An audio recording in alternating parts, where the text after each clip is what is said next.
إنك أنت السميع العليم وأرنا مناسكنا وتب علينا إنك أنت التواب الرحيم صدق الله العظيم.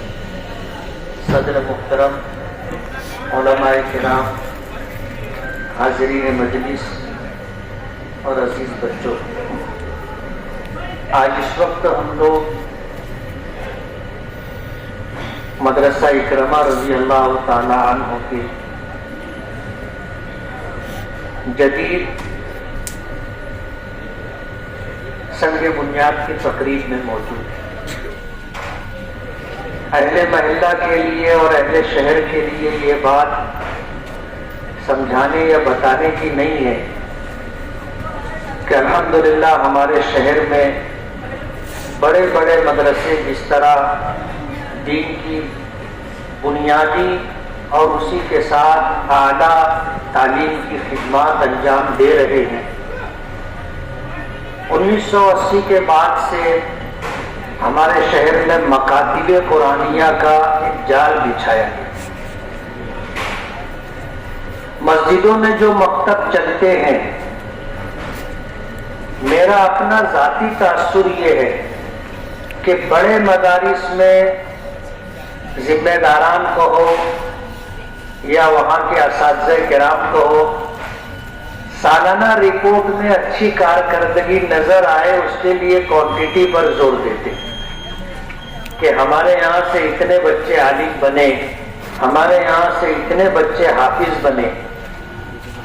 لیکن میں نے جو محسوس کیا کہ مکاتب قرآنیہ میں، یہ وہ مکاتب جو مسجدوں میں چلتے، پھر وہ چاہے صباحی ہو یا مسائی ہو یا جز وقتی ہو، یہاں پر ناظر قرآن سے لے کر کے حفظ قرآن پاک کی جو تعلیم دی جاتی ہے، اس میں تعداد اور کوانٹٹی نہ دیکھتے ہوئے کوالٹی دیکھی جاتی. آج ہمارے شہر میں ماضی سے یہ سلسلہ چلا آ رہا ہے کہ جو بچے حافظ قرآن بنتے ہیں، وہ بچے حفظ قرآن کی تکمیل کے بعد ایک نشست میں پورا قرآن پاک سنائے، اس بات پر ان کی توجہ مرکوز ہوتی. اور کہتے ہیں نا کہ خربوزے کو دیکھ کے خربوزہ رنگ پکڑتا ہے. جب ایک طالب علم نے ایک نشست میں پورا قرآن پاک سنا لیا تو دوسرے بچوں کو بھی پھر یہ حوصلہ ہو جاتا ہے کہ یہ کام ناممکن نہیں ہے. جب ایک بچے نے یہ کارنامہ انجام دیا تو دوسرے بچوں کو بھی یہ محسوس ہونے لگتا ہے کہ یہ کام میں بھی کر سکتا ہوں. پہلے یہ بات نہیں ملتی تھی. اب الحمدللہ مکاتب قرآنیہ میں جو بچے حافظ بنتے ہیں، ان میں سے کچھ بچے ایسے ہوتے ہیں جو پورا قرآن پاک ایک نشست میں سناتے ہیں. اور یہ بہت بڑی بات ہے. عام مجمع ہے اس لیے کہنے میں کوئی بات نہیں ہے کہ آپ اگر حافظ نہیں ہیں لیکن قرآن پاک کی تلاوت کا معمول ہے، آپ بھی ایک نشست میں دیکھ کر پورا قرآن پاک پڑھنا چاہیں تو آپ کو معلوم ہو جائے گا کہ بلی پترے کا بھاؤ کتنا ہوتا ہے. آسان بات نہیں، لیکن ہمارے بچے الحمدللہ ایک نشست میں پورا قرآن پاک سناتے ہیں.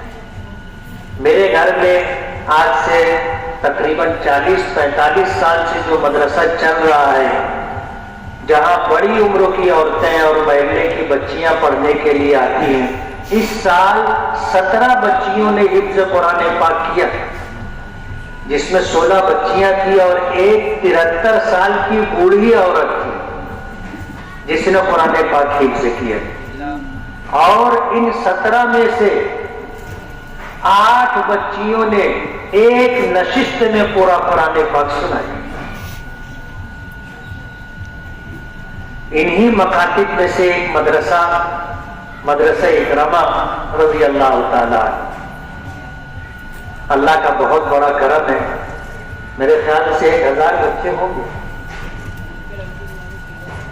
لڑکے اور لڑکیاں ملا کر کے 1300 بچے بچیاں یہاں پڑھ رہی. اس سال کتنے بچے حافظ ہوئے؟ 44 بچے بچیوں نے حفظ قرآن پاک کی تکمیل کی. اور یہ کوئی معمولی رزلٹ نہیں ہے. ایک حافظ بنانے میں تیل نکلتا ہے، تیل. 44 بچے اور بچیوں نے قرآن پاک حفظ کیا.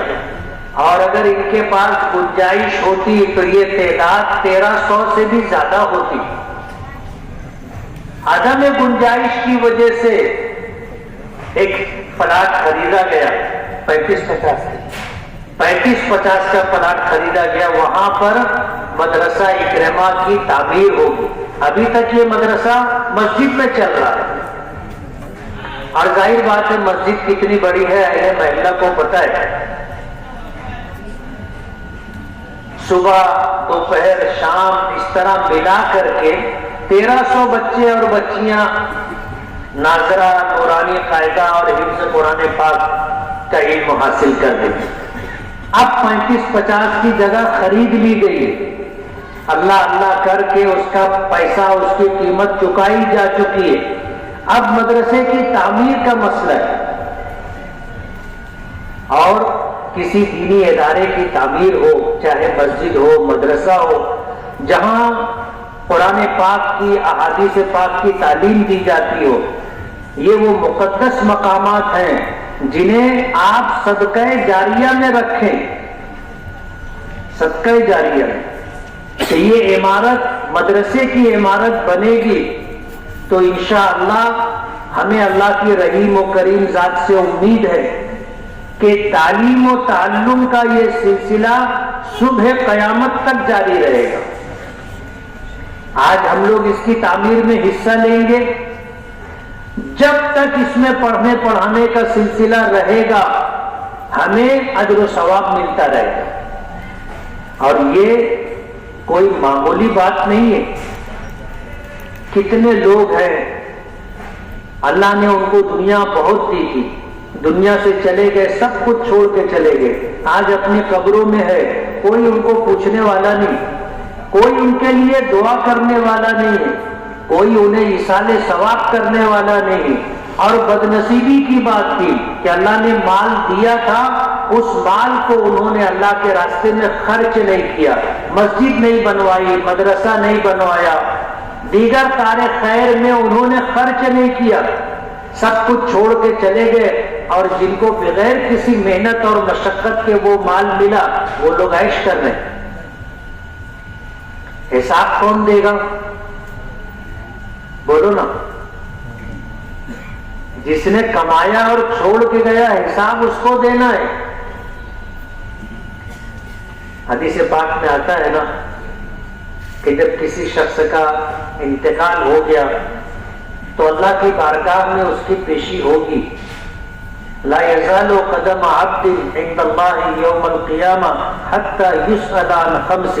جس کا انتقال ہو گیا اللہ کی بارگاہ میں پیشی ہوگی اور اس وقت تک وہ اللہ کی بارگاہ سے ہٹ نہیں سکے گا جب تک کہ 5 سوالات نہ کیے جائیں اور 5 سوالوں کا جواب نہ دے. پوچھو گی ان عمر فیما اپنا، ہم نے تم کو زندگی دی تھی 10 سال، ہم نے زندگی دی تھی 20 سال، 30 سال، 40 سال، 50 سال، 60 سال، 70 سال. یہ عمر کہاں لگائی، کہاں کھپائی؟ جواب دینا ہوگا. وان شباب فیما ابلا، ہم نے جوانی دی تھی، جوانی کا یہ قیمتی وقت، زندگی کا بہترین سرمایہ تم نے کہاں خرچ کیا؟ ہر جوان کو اپنی جوانی کا حساب دینا پڑے گا. وان مالی، مال کے متعلق 2 سوال ہوگا. من این اکتسب وفیما انفقا، مال کہاں سے کمایا، کیسے کمایا اور کہاں خرچ کیا. 2 سوال. کمانے کا بھی حساب و کتاب دینا پڑے گا اور خرچ کرنے کا بھی حساب و کتاب دینا پڑے گا. وہ لوگ جنہوں نے مال بہت کمایا، اللہ کے راستے میں خرچ نہیں کیا، سب مال چھوڑ کر کے چلے گئے، ان کو حساب دینا پڑے گا. مال کمایا کیسے تھا اور خرچ کہاں کیا.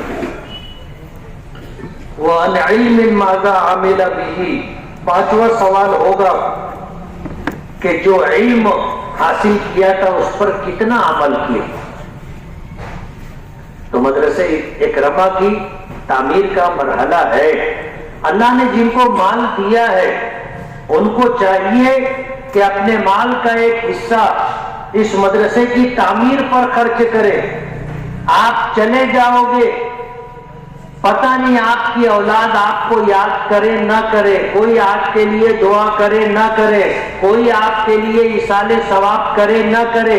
آپ جو خرچ کر کے جاؤ گے اور مدرسے کی تعمیر میں لگا کر کے جاؤ گے، روزانہ نیکیاں آپ تک پہنچتی رہے.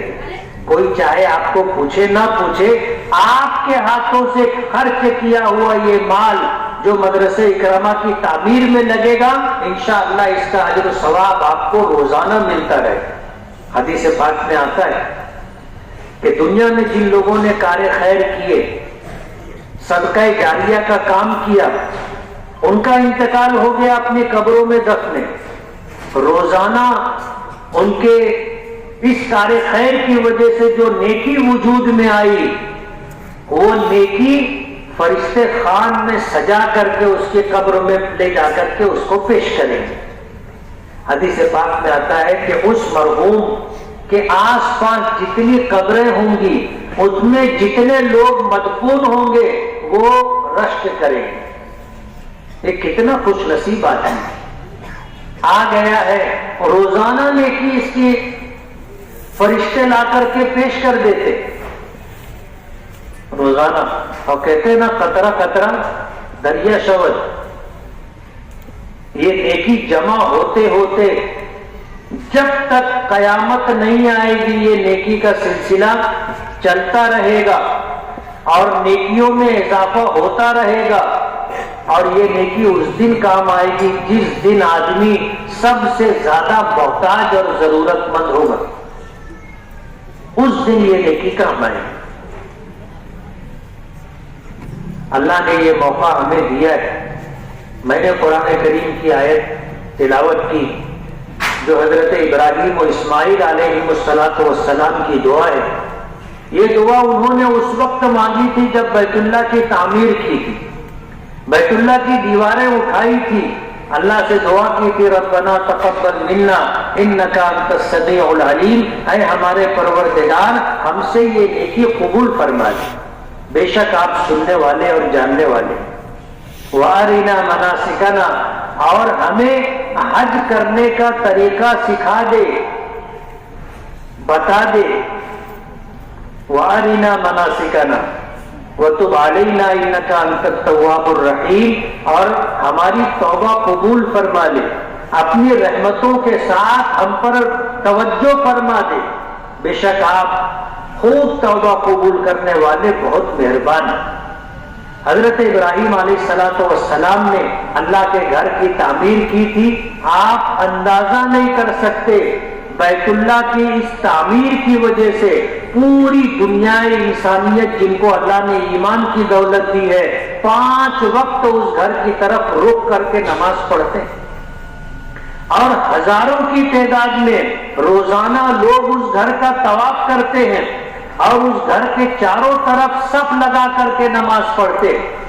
یہ سارا ثواب حضرت ابراہیم و اسماعیل علیہ السلام کو مل رہا ہوگا.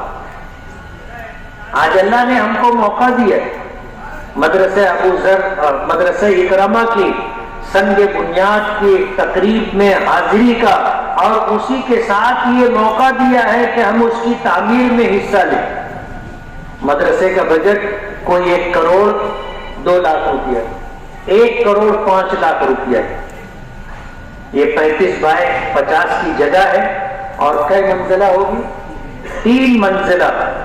1 کروڑ روپیے کا خرچ ہے، اور مالیگاؤں والوں کے لیے 1 کروڑ روپیہ دینا کوئی مشکل بات نہیں.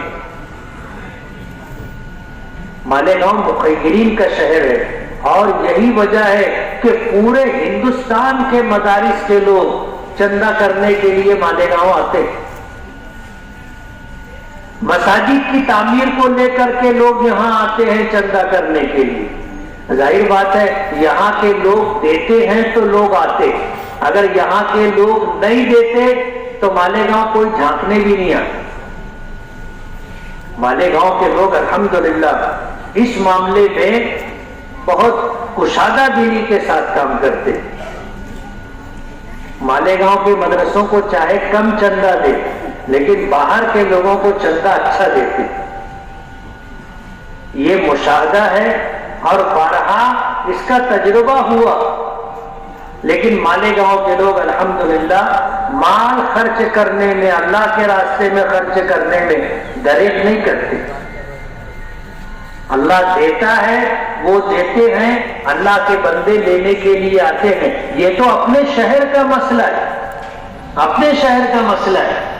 آج اس موقع پر اس مسجد مدرسے کی تعمیر کے لیے 1,05,00,000 روپے کا خرچہ ہے، اور مالیگاؤں کے لوگ چاہیں تو یہ کوئی بہت بڑا خرچہ نہیں، سہولت کے ساتھ کر سکتے ہیں۔ مدرسے کی تعمیر کوئی ایک رات میں تو ہونے والی نہیں کہ آج کی آج تم پیسہ لکھائے کہ دو، ایسا نہیں، سال بھر تعمیر چلے گی۔ آپ کو سال بھر میں اپنا ارادہ نیت جو کر لیں گے وہ رقم ادا کرنی، آپ اپنے لیے، اپنے مرحومین کے ایصال ثواب کے لیے جو خرچ کریں گے یہی اصل ہے جو کل آپ کو کام آئے گا۔ باقی جتنا آپ چھوڑ کے جاؤ گے وہ دوسروں کا۔ نبی کریم صلی اللہ علیہ وسلم نے ایک مرتبہ صحابہ کرام سے پوچھا تھا کہ بتاؤ دوسروں کے مال سے کون محبت کرتا ہے؟ تو لوگوں نے کہا کہ اللہ کے رسول دوسروں کے مال سے کون محبت کرے؟ آدمی اپنے مال سے محبت کرتا ہے۔ تو اللہ کے رسول صلی اللہ علیہ وسلم نے فرمایا کہ اپنا مال وہ ہے جو ہم نے اللہ کے راستے میں خرچ کر دیے اور اللہ کے خزانے میں جمع کروا دیا، وہ اپنا، جو ہم نے کھا لیا وہ نفع کا، جو پہن لیا وہ نفع کا، جو پی لیا وہ نفع کا، جو برتا اور استعمال کر لیا وہ نفع کا۔ اپنا مال جو اللہ کے خزانے میں جمع کیا وہ، باقی جو آدمی چھوڑ کر کے جاتا ہے وہ دوسروں کا مال ہے۔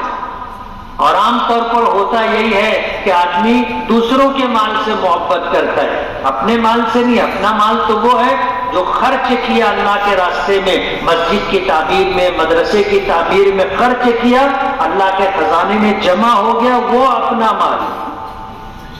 آج اس موقع پر جو لوگ موجود ہیں میں ان سے یہ کہنا چاہوں گا کہ اگر آپ کو خود سے محبت ہے، آپ اپنے مرحومین سے محبت اور تعلق رکھتے ہیں، آپ اپنے لیے ہمدرد ہیں یا اپنے مرحومین کے لیے ہمدرد ہے، تو یہ موقع ہے ہمدردی کے ظاہر کرنے کا۔